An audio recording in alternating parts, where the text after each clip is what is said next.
कार्तिक महात्म 13वां अध्याय। बोल वृंदावन बिहारी लाल की जय। नारद जी बोले, दैत्यों के तीक्ष्ण प्रहारों से व्याकुल देवता इधर उधर भागने लगे। तब इंद्र आदि को इस प्रकार भयभीत देखकर गरुड़ पर चढ़े भगवान युद्ध में आगे बढ़े।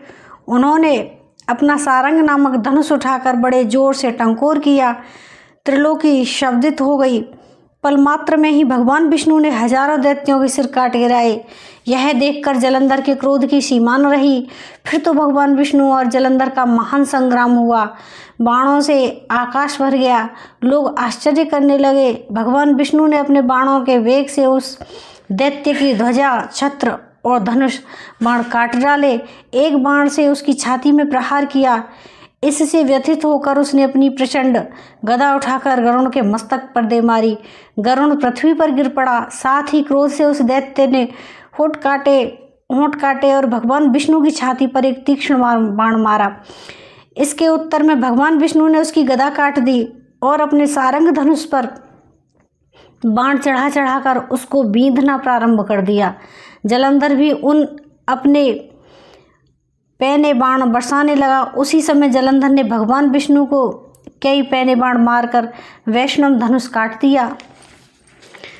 धनुष कट जाने पर भगवान विष्णु ने गदा ग्रहण कर ली और शीघ्र ही जलंधर को खींच के मारी भी, परंतु उस अग्निवत अमोघ गदा की मार से भी वह चलायमान न हुआ और मदोन्मत्त हाथी के समान उसने अपनी गदा की मार को फूल की माला ही जाना। साथ ही उस युद्ध में अत्यंत क्रुद्ध होकर एक अग्निमुख त्रिशूल उठाकर विष्णु पर छोड़ दिया। भगवान विष्णु ने शिव के चरणों का स्मरण कर नंदक नामक त्रिशूल से उसके त्रिशूल को छेद दिया। जलंधर ने झटक कर भगवान विष्णु की छाती में एक मुष्टिक मारा। उसके उत्तर में भगवान विष्णु ने भी छाती पर अपनी मुष्टिका का प्रहार किया। फिर दोनों घुटने टेक कर बाहों में और मुष्टिकों से बाहु युद्ध करने लगे।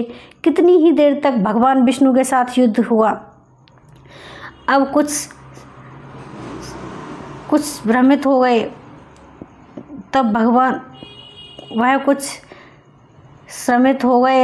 सर्वश्रेष्ठ मायावी भगवान उस दैत्य राज्य से मेघवाणी में बोले, हे रणदुर्गम दैत्य, श्रेष्ठ है तू, धन्य है जो इस महायुद्ध में इतने बड़े बड़े आयुधों से भी भयभीत न हुआ। तेरे इस युद्ध से मैं बड़ा प्रसन्न हुआ। तू जो चाहे मांग, मैं तुझे वही वस्तु दे सकता हूँ। मायावी भगवान विष्णु की ऐसी वाणी सुनकर जलंधर ने कहा, हे भावुक, यदि आप मुझ पर प्रसन्न हैं तो यह वर दीजिए कि आप मेरी बहन के साथ तथा सारे कुटुंबियों के साथ मेरे घर पर निवास करेंगे। नारद जी कहते हैं, ऐसे वचन सुनकर भगवान विष्णु को खेद हुआ, किंतु उसी क्षण उन्होंने देवेश ने तथास्तु कह दिया। अब भगवान विष्णु सब देवताओं के साथ जलंधरपुर में जाकर निवास करने लगे। जलंधर अपनी बहन लक्ष्मी और देवताओं सहित भगवान विष्णु को वहां पाकर बड़ा प्रसन्न हुआ। फिर तो देवताओं के पास जो रत्न आदि थे उनके स्थानों पर दैत्यों को स्थापित कर जलंधर पृथ्वी पर आया।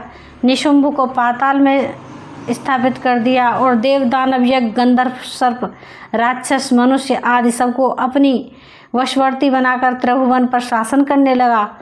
उसने धर्मानुसार सुपुत्रों के समान प्रजा का पालन किया। उसके धर्म राज्य में सभी सुखी थे। बोल वृंदावन बिहारी लाल की जय।